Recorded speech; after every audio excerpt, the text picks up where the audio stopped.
Any structure with a weak foundation will impact the edifice and eventually collapse. The justice delivery system at the foundation of the judicial structure needs to be strengthened both in terms of quantity and quality of manpower and infrastructure. Our trial court and district and session courts need to be empowered to deliver justice without fear and favor. Unless people at the bottom of the pyramid have the ability to withstand the pressure, the superstructure of the polity will not be able to deliver.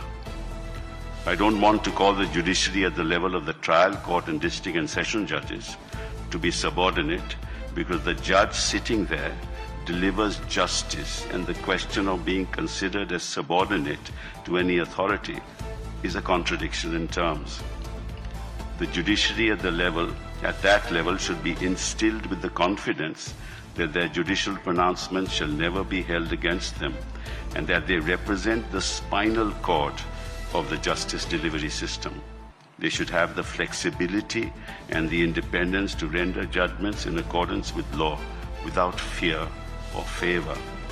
The effectiveness, fairness, and integrity of the courts impacts the perception of the public on the credibility of the entire judicial system.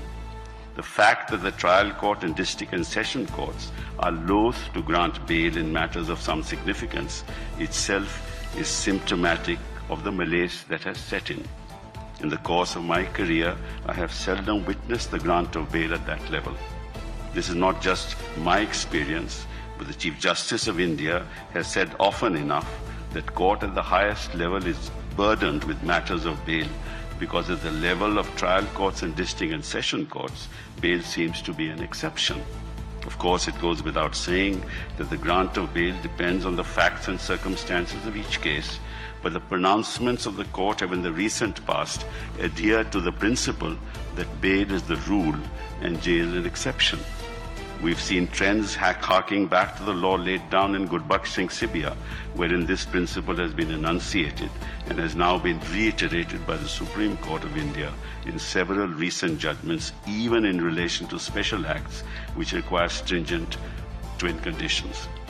Liberty is the foundational substratum of a thriving democracy. Any attempt to throttle it impacts the quality of our democracy.